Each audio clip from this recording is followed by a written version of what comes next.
And welcome to Capital Talk, a program we hope will have an impact on the future of Kenya. Now, more than ever, I'm Jeff Koinange. Now, if you've been watching Capital Talk all this week, you know the theme is overcoming insurmountable odds. And if you watched Emmanuel Jal and Valentino Achakdeng, you know the former child soldiers pulled through in the end. Despite those insurmountable odds, challenges, hurdles, they came through in the end, and they're doing amazing stuff for Southern Sudan. Hopefully, things will turn out in the end. On this day, we want to switch gears a little bit and head out west to a country few of you have probably visited, but many of you have heard about. Sierra Leone. In the late 80s, most of the 90s, this country was gripped in a horrible civil war. More than 200,000 people killed, millions more maimed. It was horrible. I've visited that place a few times. I know a thing or two about Sierra Leone. My guest today literally lived through it all from the age of 12, forcibly recruited to be a rebel soldier. And I tell you, he killed, he maimed, he did all of that, forced to do that at the time. He didn't even think he would live to see 13. Yesterday, he turned 30. To cut a long story short, he finally the war ended and he was in a rehabilitation camp, made his way to Guinea, South Africa, Ivory Coast, onto America, where he finally got his chance in life. A woman rescued him, sent him to school. Cut a long story short again, fast forward. He's now a UNICEF ambassador. That's right, preaching peace throughout the world. But not only that, in the meantime, he wanted to exorcise all those devils that had been haunting him. He wrote a book, not just a book, a bestseller. It was on the New York Times bestseller list for months. This book has literally sold millions across the world, well over 1 million copies, probably 2 or 3, never know. In fact, one of the comments from the Washington Post says, everyone in the world should read this book. It's called A Long Way Gone, Memoirs of a Boy Soldier in Sierra Leone. I tell you, it's a fascinating read, horrific story, but it's true. This man lived through this and lived to talk about it, to tell about it. He's in town for a special summit on Sudan, and he's preaching the same peace he's been preaching all along. And he has a foundation helping rehabilitate Sierra Leoneans, sending them to school, whether it's vocational, college, university, high school, you name it. That's what he's doing, giving back, because at the age of 30, he never even thought he would make 13. On the bench today, folks, sit back. This is another keeper, as we call it. Ishmael Beah on the bench. Ishmael, good to see you, my brother. Thank you. My, what a story. This reads like a Hollywood script, and it's all true. Yes, all of it. What was it like? I mean, none of us will ever experience what you did. Fortunately, and hopefully we don't. What was it like being in the middle of the madness that was Sierra Leone of the 90s? Well, first of all, before the war came to my part of the country, we all disbelieved what we heard as well. The kind of violence that was consuming our culture, people being killed, their houses being burned, children being forced to kill their own families as a way of indoctrinating them into the violence. So when the war reached me, I never imagined that I would be capable of doing the things that I later found myself doing. I was a boy learning Shakespeare, playing football, going swimming. But then when the war reached me, everything changed. My immediate family was killed in the war. My mother, father, and 2 brothers. And this happened to hundreds, if not thousands, of other children in Sierra Leone. And through this, I found myself at a military base. And it is where I was forced to fight and started fighting actually at the age of 13. Between 12 and 13, I had lost everything. My home was being destroyed. My family had been killed. And so violence became the only way I could stay alive, the only way I could function. And once you had that AK-47 in your hands, was that like you had the power of life? Is that what it was like? Pretty much in the context in this word was that if you weren't, particularly if you're a young person, whether a boy or a girl, if you weren't part of any fighting group, whether the rebel group or the different groups that have formed through the army, if you weren't part of any fighting group, then you're hunted to be recruited.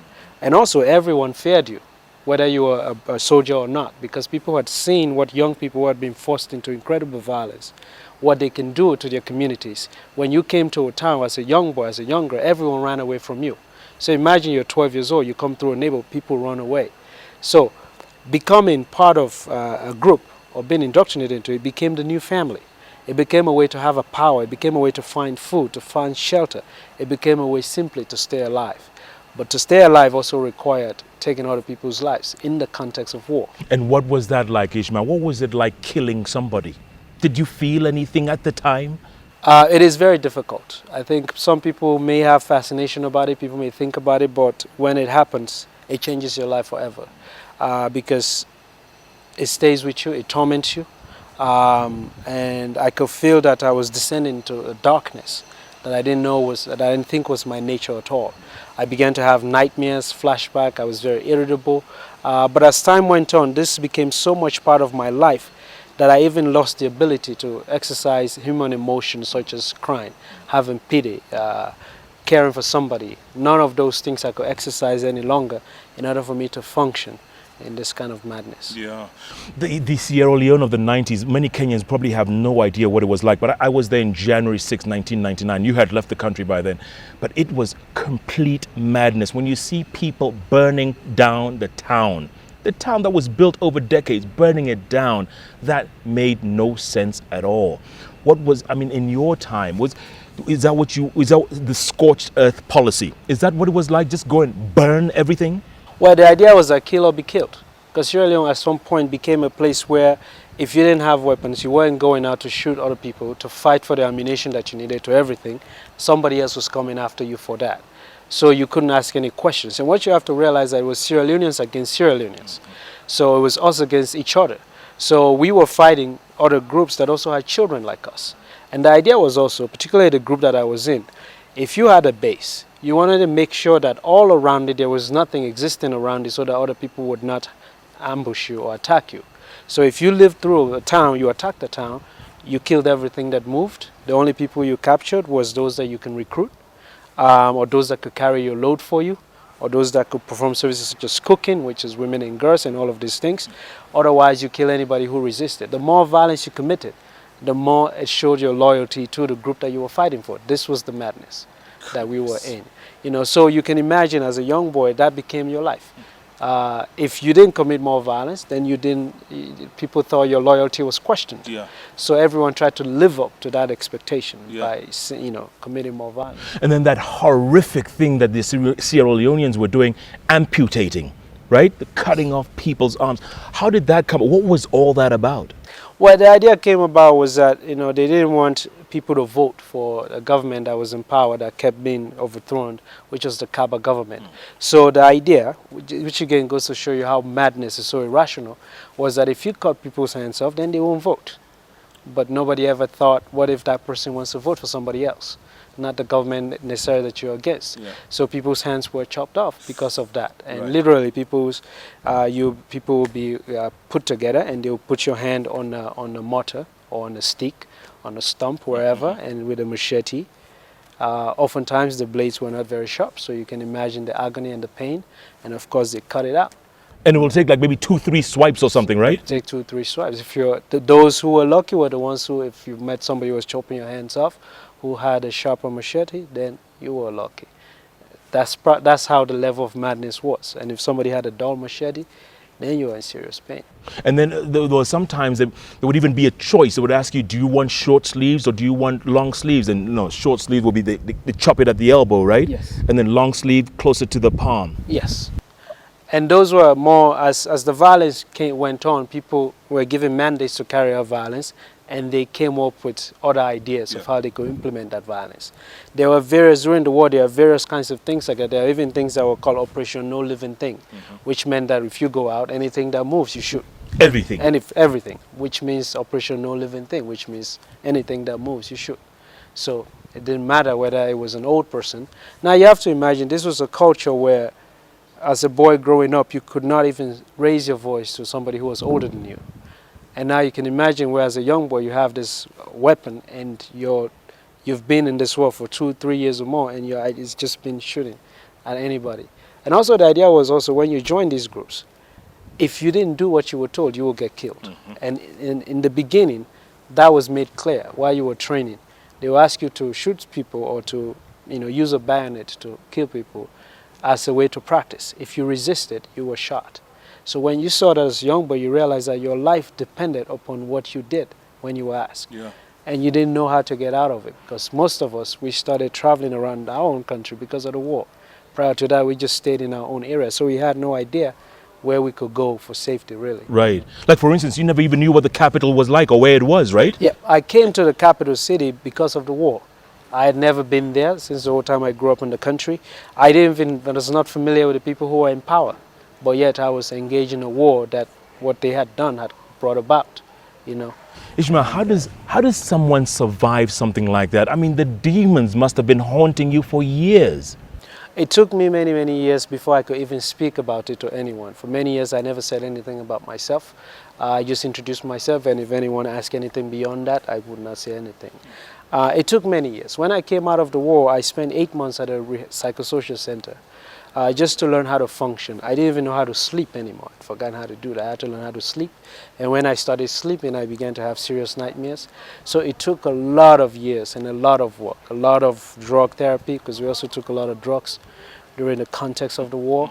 But with the help of other people who came into my life, who showed me that it was possible to have another life without violence, I was able to see. And also because I'd experienced violence, I think I came to understand what it does to human beings, a devastating impact it had on it. During the war, I could not think about myself doing anything besides constantly fearing death, trying to make sure that death wasn't brought to me by bringing violence to other people. And pretty much that was it. Nothing more came out of it. Ishmael, Kenyans fought for 3 months. More than 1,000 were killed, 500,000 were displaced. And people, said, maybe this is the way to go. What do you tell people like that about violence when your country fought for that decade? What do you tell them, anyone who advocates for violence? I say they haven't seen violence in their lives, that's why. Violence is no way to go, because what it does, it just divides people further. It brings about emotions that are not necessarily things that will move anyone forward. During the course of violence, you have no way to explain to people to understand what your common grievances are. It does nothing good. It just makes things worse. And what you realize also is that in any kind of violence that I've seen, or the ones that I engage in, the people that are suffering are the ones who are committing the violence against each other. And then at the end of the day, they have to live with each other again. The people who are at the top, who may instigate the violence, never engage in the violence. Yeah. They're in the background. They're in the background. Yeah. So if you say to people, somebody asks you to engage violence in the name of their tribe, in the name of their political aspirations, you tell them, why don't you lead it? Why don't you start it? Yes. They would not do it. Correct. Because they know what the consequences are. But they can step back and instigate it. And at the end of the day, we all just suffer. Yeah. So, but I think we can do more with ourselves. When you're in violence, you do not have the time to even acknowledge your own humanity as a human being. You don't have the time to think about yourselves and what are possible in your life, because it brings about tremendous fear. Fear brings about distrust of somebody who is different than you, of somebody whose name is different from you. It exacerbates all of these things, all of this hurt, all of these things that everyone is feeling in common. Yeah. Ishmael, do you see those dead people you killed? Did you see them? Do you see them haunting you, or were they haunting you for a while? For a while, there was a lot of it. It was stronger when I came from the war. I couldn't sleep for a while. Even, for example, going to tap water to take a shower or to open a tap water, there were times when I have visions of blood coming out of it, so I would not use tap water. When I'm walking on the street, sometimes I have a vision of things, places burning or things that I've done, things that I've seen, and it haunted me for quite a while. They're not as strong anymore, but they come every now and then. Yeah. This is another thing about violence. Once you engage in it, you live with the memories for the rest of your life. You can't undo them. You can learn to function with them, but you can't undo them. And also, when you take somebody's life, you can't undo it. That's pretty much it. Yeah. Ishmael, that's powerful stuff, man. Powerful. I hope Kenyans are listening, because this is important for us, especially after what we went through. After the break, I want to talk about how did you manage to get out of that madness? I mean, it's a miracle you're still alive at 30. How did you manage to escape the madness?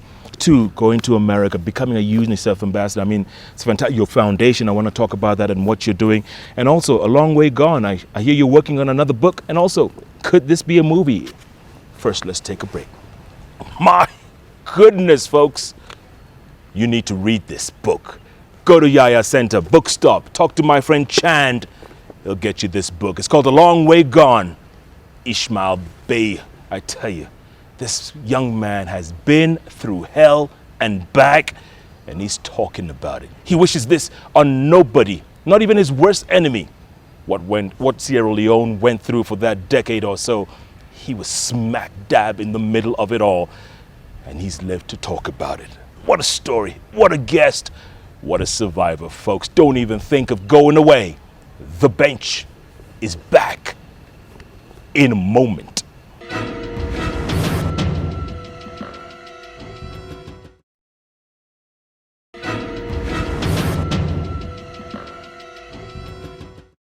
And welcome back to Capital Talk. What a guest we have on the bench. If you missed the first half, sit back, folks. This one you will never forget. A young man coming from a country that was a haven of peace for decades, Sierra Leone. You all know the name. But in the late 80s and most of the 90s, it was embroiled in a horrific civil war. Killed hundreds of thousands, wounded millions more, still recovering to this day. One of the survivors of that horrible period is a young man who literally turned 30 years old yesterday, and he never thought he would live to see that age. He went through it all, believe me, killing, hacking, maiming, you name it. But he survived. He's written a book you need to read, folks, A Long Way Gone, Memoirs of a Boy Soldier. In fact, there's a comment from the Washington Post. The whole world should read this book. It's already sold well over 1 million copies, folks, since 2007. It's a great read, fantastic, horrific. It'll make you think twice if you ever thought about violence. Ishmael Beah on the bench. So Ishmael, how did you escape the madness? I'm sure people are asking right now, how did you survive that? Well, I actually didn't willingly get out of the war on my own. I had been fighting in the war for nearly 3 years. You know, since I was 13, I was in this madness. Constantly, violence became the daily occurrence of my life. I became a very seasoned soldier, and At 13? At 13, and so if you can imagine, at 13, 14, when other people are doing things with their lives, we were in the bush fighting. And also, just to give it a bit of a context, we weren't fighting the way regular soldiers fought, with like, you know, bulletproof vests, helmets, or boots. We barely had clothes on. We had shorts, sometimes flip-flops or barefoot, and so the chances of getting killed were much greater than actually surviving. So the fact that I survived, the grace of God, pure luck, you know, Yeah. it wasn't because I really knew how to fight, even though that's what I believed. Because you thought maybe you'd die the next day. You'll probably think of death all the time. Oh, yeah, that was, we lived minute by minute. We didn't live for tomorrow. We lived minute by minute. If I lived this minute, could I live the next minute? That was as far as you can think. And when you have human beings thinking like that, they become very, very deadly, because they can do anything. You know, because tomorrow is not guaranteed, the next minute is not guaranteed. So after I'd been in this war for quite a while, various UN organizations went to Sierra Leone because it had become such a terrible place for anyone. And they started removing children from different sides of the war and putting them in rehabilitation centers. So they will go to the commanders and they will talk to them. I'm not sure what they said to them, but convince them to remove children. And so I was removed. I was very upset when I was removed. Were you? Because I didn't have any more family. The army had become my family. I didn't know whether these people, I had never heard of the United Nations. I didn't know what they would do to me. I didn't know whether there would be another army that I would join. So I didn't know what my life would hold before me, and I didn't like that uncertainty. At least I knew when I was in the war, I had the power of violence. I could do whatever I wanted. I had some sort of, you know, idea that I was in charge of my life. And I was put in a vehicle, and I was brought to the capital city. I was drugged up, and I just come from violence, and I was placed in a rehabilitation center in the capital city, Freetown of Sierra Leone. And this is how I came out of the war. And I tried to leave that place. And To go back? To go back. The people who were helping us, I was brought there along with a number of other young people. And the people who were helping us there were Sierra Leoneans at the center. We harmed them, we beat them up, we stabbed them. You know, some of them left, but they returned. And so I was actually at the rehabilitation center for 8 months, withdrawing from the drugs, learning to function as a normal young person again. Eventually they do family tracing to see if any member of the family is still alive. They found my uncle, who I went to stay with after I left the center. I didn't know how to function within a family setting. I didn't like it when people laughed too much because I always expected the worst. And I had come to believe that happiness was very short-lived, so I tried to have it when it can come and go very quickly. It's fragile, so I just remain within that context of madness. And eventually, while I was living there, you know, I started school a little bit again, and an opportunity came to actually send 2 people to the United Nations in New York to speak about what was going on in Sierra Leone, people who had lived through the experience. And it was following a study that Grasa Machel had done about the impact of armed conflict on children around the world. And so I was selected as one of the people. Actually, the reason why I was selected is because I told off the guy who was conducting the interview. So it's very interesting because, you know, I didn't know anyone who lived in the West. I didn't think I'd ever travel. I just came from the war. I didn't even have any identification card. And I was selected to go to the United States. And so they got me a passport. I was on a plane for the first time in my life. You know, I'd never been on one. I'd seen them fly, but never seen one even close. I was on it, and I was going to the United States in New York. Now, if people think things are impossible, that things cannot change, how about that? You know, I didn't think I could live to see the next day. Now, I was on the plane heading to the U.S. And How did this woman rescue you? There was a Jewish woman you talk about in the book. yes, during that first trip, this was at the end of 1996, I got on the plane, arrived in the U.S. in the winter. I was wearing flimsy clothes because I didn't know where I was going. I had no idea what winter was. So during the conference in the United States, one of the women who organized it, who was one of the facilitators, was this woman called Laura Sims, who was a Jewish woman and a storyteller. Professionally in New York, and and internationally, and so she was one of the facilitators, and so this is how I met her. We became friends during the course of the conference, but then at the end of the conference I went back to Sierra Leone. The war hadn't reached the capital city yet, but it was everywhere. And while I was living in the capital city, I was in touch with her, and then the war came to the capital city, and it was difficult for me to live there because the people that had fought with began to come back into the city. And actually some of my friends who had gone through rehabilitation joined again. They were forced again, because if they see you on the street, they will just toss you a gun. They'll be like, hey, you used to be with us, they'll give you a gun. If you refuse, they will shoot you. Because refusing will mean that you're no longer with them, that you think what they're doing is bad. So you're against them. So you're against them, which meant death. And I knew that. I used to be part of that mindset. So in order for me not to be dragged into it a second time, which I didn't think I could survive it, and because I had this passport, and because I met this woman who said to me, get out of the country and I'll see what I can do about helping you. But even because I had this passport, now in Sierra Leone, having a passport is a luxury item. Even though it's a right that everyone has as a citizen to have one, it is a luxury item. But because I had it, I was able to leave the country through strenuous circumstances, because somebody like me was also targeted. Because I had participated in the violence, I had military experience. It was difficult to travel to another country to be a refugee. People didn't want me in their other countries. Something that happened to me not of my own volition, people didn't want me in their countries because I had that. So I ended up going to Guinea and then eventually to the United States. Wow. My, what a story, Ishmael, what a story. And then eventually you did start your own foundation, right? Yes. Ishmael Beah Foundation. Yes. And this is to help educate kids. Yes. Because education is key, isn't it? Education is key, because besides coming out of the violence, going through rehabilitation, having family, having people who loved me and took me in and cared about me, all those things were very important. But I think one of the points that really changed me tremendously was the fact that I had access to opportunity, and that opportunity was education. With education, I began to discover myself, to discover my own mind, how I can use it positively, not for violence.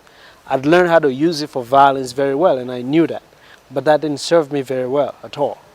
So now, with education, I began to find out things that I was capable of doing that I never thought I could be capable of doing at all. So for me, the idea of setting up the foundation was that if I had been given this opportunity and I was able to do something with my life, if anyone is given this opportunity, they could do something with their lives as well. Yeah. So I try to provide that same opportunity for me, because I think everyone has a talent, a skill set. Absolutely, absolutely. When a lot of people think of Sierra Leone, Ishmael, they think of Blood Diamond, the movie, Leonardo DiCaprio and, you know, those folks. It wasn't really like that. I mean, that was That was a Hollywood movie, wasn't it? That was a Hollywood movie. And first of all, they didn't do their research very much. And also there's no scenario where some white guy went and saved us. That's usually how films in Hollywood, that there's always some white guy, some white woman who goes and saves the African people. We have our own strength and resiliences. That was not painted in the pictures much, you know, and I didn't like the film very much. It was very unrealistic, the way the child recovers from the war, the way the father went to attack the soldiers and kill the commander to free. You would never think of that. And you have a Leonardo DiCaprio play this South African white mercenary fellow in Sierra Leone with a pistol and AK-47, navigate the entire country with that. The kind of firepower people had in Sierra Leone, you could not live to see 5 minutes if you only had a pistol. I don't care how much training you had. You know, but you know, the movie put it in that perspective, you know, and they also didn't show the madness of the war. They made the army seem like it was this army that protected the people. It wasn't like that at all, you know. And so for me, it's also part of the reason why I wanted to write this book, even though it was difficult, was also because of that, because I feel that we as African people should be in charge of telling our own narratives, of expressing our own emotions and feelings, because we do have the capacity to do that. You know, and we can do it better than somebody who just visits us for 2 hours and writes a profile about how we feel and how we should function. And they think they're an make expert. Recommendations about how we think, you know. And I went through this while living in the West. Is that you say something to somebody, and they ask you, because you're coming from an African country, they ask you, "Oh, this is what you mean." They try to interpret it for you, and they say, "No, I meant what I just said," you know, because people have this perception. Regardless of the violence that we have on this continent and various things, turmoil is everywhere. Correct. We also have intelligent people, well-educated people, but that is not profiled as well. Yeah, and some people out there were trying to say that this was all fiction. Yes. Right? People who went to the country for 2-3 hours, or maybe 4-5 days the most, and decide that they know my country more than I do. Somebody who never was there during the war and decide that they know about my life more than I do. Yes. So how can you argue with that? It becomes quite difficult, you know. The sense that this continues to happen in some other places around the world. I didn't even write all of what happened. There was more. There was more, and yet I didn't include all of it there. And yet you have people like that, because people don't want to see the possibility that people can recover from violence. As equally as they're capable of getting dragged into it, they can recover and take care of themselves. People have the strength within them. Are you shocked, Ishmael, when you hear that this book has sold well over 1 million copies? Does that shock you? I am very shocked, because actually I never thought anyone would want to read this book because of the emotional content of it. When it came out, I didn't have my hopes up as much. Actually, when I was writing it initially, I never intended to really share it with anyone, you know, because I was living in the West. And I realized that I was gaining different memories, and I wanted to preserve some of this, because regardless of what happened to me, I don't want it for anyone. It shaped me in certain ways. And so I wanted to preserve that memory. So all of these things just happened. So I was in shock when it happened. I actually didn't even know what that meant. You know, when it became a New York Times bestseller. And you beat Obama's autobiography. One time, I beat Obama. I was #1, he was #2. It's probably the only time I'll be top in anything that Obama is interested in. But it was a great moment, you know, to have, in my opinion, to have 2 Africans at the top of the New York Times bestseller list, you know. Wow. But it's been a remarkable change in my life, you know. Actually, what I find sometimes more difficult to believe is the life that I'm living now than what really happened. Because you're talking a lot. I mean, you go around the world preaching peace, don't you? Yes, yes. Because the idea is that I have seen violence, I have participated in violence, I've seen the worst and best of humanity. So I know that we have the opportunity and we can resist violence in our own various ways, and that also we can minimize the suffering of other people by resisting violence. And I know what violence does to people. It just disrupts our lives. It just tremendously harms us. It does nothing relevant in our lives at all. It destroys everything in its path. You know, it really doesn't have anything significant. And the energy that goes into creating violence, if half of that energy could be used to moving things in a positive direction, we could imagine it, the commitment that people have to violence. If we have half of that commitment to changing things around in a positive direction, we'll turn things around better. No doubt, you know? No doubt. I hear you're working on another book. I am. It's actually fiction that I'm working on, and it's about post-war Sierra Leone, what life is there right now. I'm almost done with it, and I'm hoping it would. I'll see what happens with it when I'm done. New York Times bestseller again, my Well, brother. well, I hope you know. But I like to mention this also that I'm here for this summit. Correct, you know, correct. This South Sudan, yes. Sudanese summit. Yes. And the idea where I'm here for, I'm friends with Manuel Jal, is the idea to continue speaking about this is not just resisting violence, or talking, engaging youth in these kinds of discussion. It's not just a Sudanese issue. It's an issue for the whole world. The youth need to be involved more in decisions that are made about them, and how we can actually, because sometimes we're the ones who bear the brunt of whatever decisions are made politically, you know. And in addition to what I'm here for the Sudanese Summit is a sort of Gachweek Festival, which is more of a showcase of the different talents that are on this continent. So I think people should come to these kinds of things to really understand and learn about not only the resilience that we have, but also whatever happens in your life, how you can turn it around positively. And that there's never a hopeless moment in our life. I'm glad you're alive today, my brother. I really am. Well done. Thank you, sir. Been through hell and back, bro. But you're doing all right. Thank you, sir. Keep it up, man. Keep it up. Keep talking peace. Wow. What more can be said, folks? What a man. What a show. What a book. Pick it up, folks. A Long Way Gone. Yaya Center. Book stop. I tell you, you will not regret. Fascinating read. Horrific story. True story, and the man is alive to talk about it. Ishmael Beah, I tell you, this man has been through hell and back, lived to talk about it, and now says peace is the only way, no matter what. War solves no issues, solves nothing. It just destroys nations and people, and it's a spiral over and over. It's all about peace. If we can all be peaceful, work together, this continent could explode. Wow. I'm going to read this again right now, folks, because Ishmael Beah has inspired me, and I hope he's inspired you. It's overcoming insurmountable odds all this week, folks.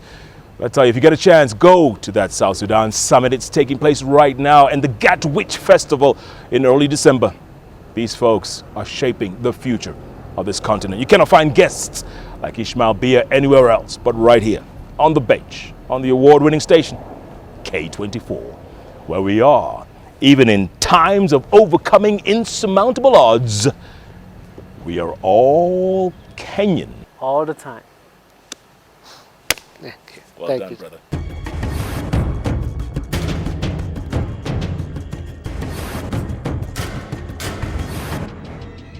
Capital Talk is filmed at Fairmont, the Norfolk.